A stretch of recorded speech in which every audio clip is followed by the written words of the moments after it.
In the face of national statistics that state the median age of congregations is getting older, many churches find themselves struggling with how best to equip and nurture the faith of their young people. When Elkins Park Presbyterian Church identified that they only had a few families making up their youth group, instead of lamenting this perceived lack, they reached out to the other churches in their wider community to see if there might be possibilities for collaboration. Through this partnership and in sharing of resources, a vibrant youth group has come together, creating a diverse space that in turn has energized the faith formation of these youth. As they share their experience, we hope that you will be encouraged to seek out the places where collaboration might open up possibilities beyond what you thought possible.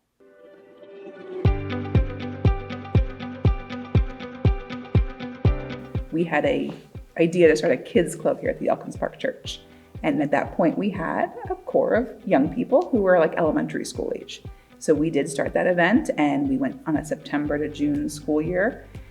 And that went well in September. So then we applied for a grant in 2020 through the Great Ends program to expand that program. And we took those kids to play laser tag and have pizza and do neat things in February of 2020.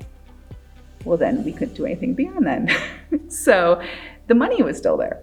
So I had reached out to the Presbytery office to say, in all honesty, like ethically, should I return this money because I'm not going to use it in 2020? And the answer, thankfully, was no. When the program restarts, use it. Well, when the program restarted, they weren't elementary school kids anymore. They were middle school kids. And some families had come and gone. Things had shifted. Some of our colleagues in the community at neighboring churches had changed.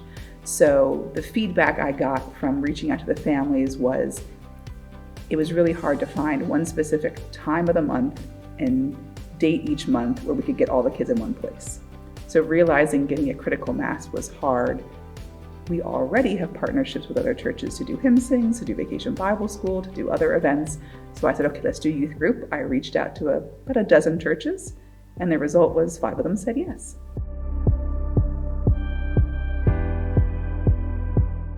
It's now drawing from the Elkins Park Presbyterian Church, Bethesda Presbyterian Church, the Feasterville Community Reformed Church, Crossroads Fellowship Reformed Church, and North and South Hampton Reformed Church.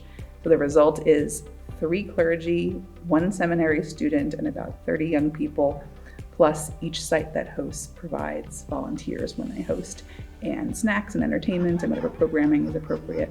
So that has really blossomed and grown as those young people grew, because now we're 5 years from the beginning of it. So the 5th graders are now, in 10th grade kind of reality. So our initial kids club idea has now turned into a more traditional youth group for junior high and senior high. Many of these churches have a handful of young people. So if you have 4 or 5 young people, it might only really be 2 or 3 households because of brothers and sisters. Your volunteers tend to be parents of those young people. It's not as attractive to come and just hang out with mom and dad and my brother and sister at church. We can do that anyway. So by combining these 5 congregations, it not only split up the load of responsibility financially and facility-wise and staffing-wise, but also it allowed the young people to see other young people at church who weren't necessarily their usual Sunday morning people.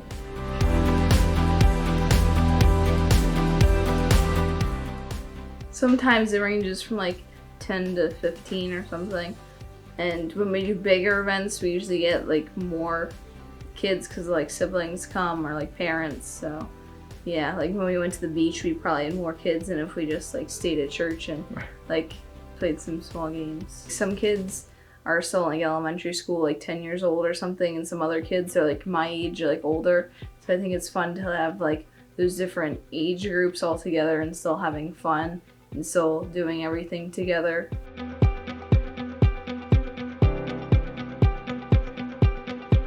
So we have been meeting every other Sunday afternoon, and usually it includes a meal or significant snacks and some sort of what I would call traditional youth group activities, something that's fun and physical. Oftentimes some intellectual things like trivia, not always Bible related. Occasionally, then we try to, not every time we meet, but maybe every other time, do maybe a 15-minute devotional type time because it is at church, but not overwhelm them with that. And then this past year, we added a confirmation class program to that. So it was twice a month youth group, And then if you were the appropriate age, we ended up with 6 students. You came for an hour early or an hour later, depending on people's personal schedules.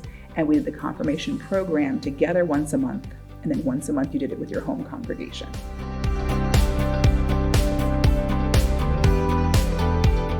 Just enjoy it. I enjoy watching the kids. Like I said, I had 2 boys, and the first one did not have any youth group to go through, and the second one did. And he still is in touch with some of the kids from the youth group, which is really nice because they're a good group and they care about each other.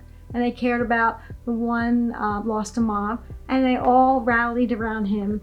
It was really nice. So I'm hoping some of these kids have that same kind of relationship with each other. Relationships matter, you know. Yes.